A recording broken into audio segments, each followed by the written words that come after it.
Hello everyone, my name is CA Praveen Sharma. I am GST trainer and consultant. इस web series 2 के अंदर हम बात करेंगे transition provisions related to stock in hand under GST. Case 2, manufacturer registered under the excise and VAT.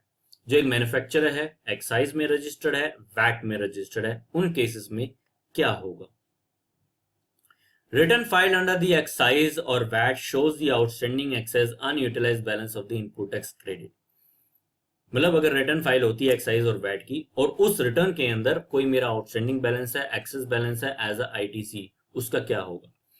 The excess input tax credit reflected in the return filed for the period ended 30 June to be carry forward under the GST. It means 30 June 2017 की जो return है, हमारी last return है इस regime के अंदर, VAT और excise के अंदर, जितना भी रिटर्न के अंदर क्रेडिट है as it is to be carry forward under the GST, 100% amount में कैरी फॉरवर्ड ले जा सकता हूं जीएसटी रिजीम के अंदर। इट मींस ER1 की रिटर्न फाइल होनी जरूरी है और सर्विस टैक्स की रिटर्न, सॉरी, ER1 और वैट, रेस्पेक्टिव स्टेट की वैट रिटर्न हमारी फाइल होनी जरूरी है। और उस 30 जून 2017 की रिटर्न के अंदर जितना भी क्रेडिट है वो as it is to be carry forward, 100% to be carried forward under the GST, but subject to condition. Form Tran 1 GST Form Tran 1 transition provisions का to be filed by 28 September 2017। यहाँ पे provision कहता है कि 90 days from the appointed date, it means 1st of July से 90 days complete होते हैं आपके 28 September 2017 को। उस डेट तक वो आपकी ड्यू डेट है, आपके रिटर्न के अंदर जितना भी क्रेडिट है तभी कैरी फॉरवर्ड ले जा सकते हो अगर फॉर्म ट्रैन 1 आपका फाइल है ड्यू डेट से पहले। कमिश्नर अगर चाहे तो इस पीरियड को 90 डेज और फर्दर बढ़ा सकता है। ठीक है, जीएसटी फॉर्म ट्रैन 1 के अंदर हमें स्पेसिफाई करना पड़ेगा, सेपरेटली आइडेंटिफाई करना पड़ेगा details of stock held on the appointed day. मुझे कैटेगरी वाइज, मुझे जितने भी परचेजेस इनवॉइसेस हैं उन क्रेडिट से रिलेटेड एक सेपरेट फाइल में मेंटेन करके रखने होंगे, क्योंकि मुझे फ्यूचर में असेसमेंट पर्पस पे कोई दिक्कत ना हो। कभी भी असेसिंग ऑफिसर कोई भी ऐसी इंफॉर्मेशन मांगे कि आपने जो जीएसटी फॉर्म ट्रैन 1 के अंदर जितनी भी इंफॉर्मेशन हमें प्रोड्यूस करी है उससे रिलेटेड मुझे इनवॉइसेस दिखाइए।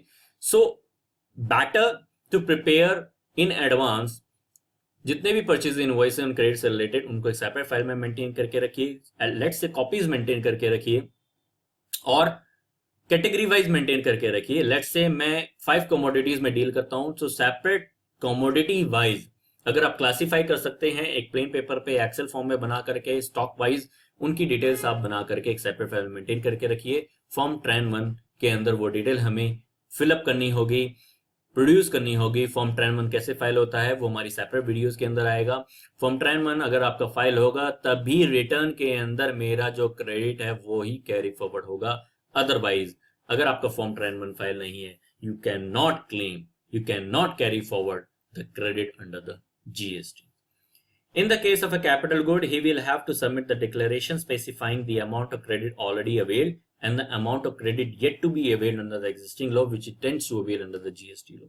For example, मैंने कैपिटल गुड परचेज किया आज एग्जिस्टिंग रिजीम के अंदर, वैट रिजीम के अंदर, उस 1 लाख जो मेरा क्रेडिट है, टैक्स क्रेडिट है कैपिटल गुड्स का, 1 लाख में से कई केसेस में वैट रिजीम के अंदर 50-50% का criteria, 50% in the first year, 50% in the subsequent year. 50% का क्रेडिट, लेट्स से 1 लाख का 50,000 मैंने इस पीरियड, इस रिजीम वैट और एक्साइज रिजीम के अंदर मैंने ले लिया, उसका 50% मेरा बाकी है।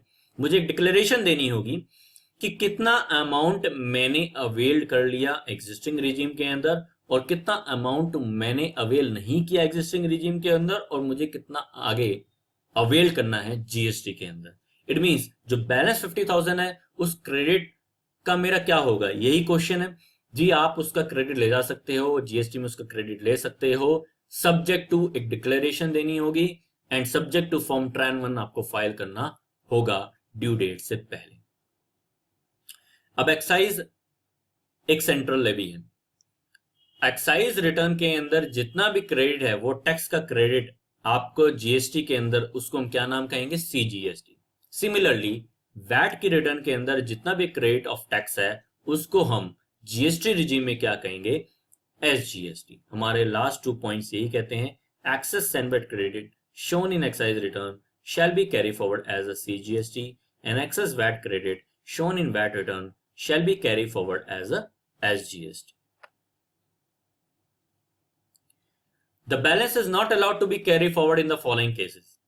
लास्ट स्लाइड में हमने देखा कि किन केसेस में मैं कैरी फॉरवर्ड ले जा सकता हूं, मुझे ट्रेन 1 फाइल करना जरूरी है। फर्स्ट, अगर मेरा ट्रेन 1 फॉर्म फाइल नहीं है, मैं कैरी फॉरवर्ड नहीं ले जा सकता। हाँ, एक और बात इंडस्ट्री और पब्लिक में आ रही है, मैं फिर दोबारा इस वीडियो के जरिए बताना चाहूंगा कि जो आपके रिटर्न में जो क्रेडिट है ना,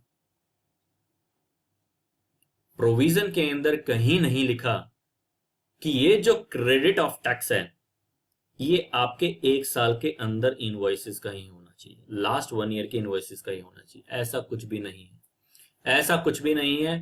आपका रिटर्न का क्रेडिट पिछले 5 सालों से भी आ रहा हो तो भी कोई फर्क नहीं पड़ता। It is immaterial irrespective of the fact that आपका जो परचेज इनवॉइसेस है लास्ट 1 ईयर से भी पहले का हो, 2 साल का भी हो।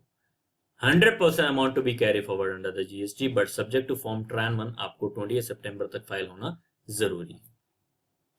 हमारी स्लाइड के अंदर बताया गया कि किन किन केसेस में बैलेंस मैं कैरी फॉरवर्ड नहीं ले जा सकता अगर उसका जीएसटी में क्रेडिट नहीं मिलता है। फर्स्ट थिंग, लास्ट 6 मंथ की रिटर्न, एक्साइज और वैट की रिटर्न मेरी अगर फाइल नहीं है।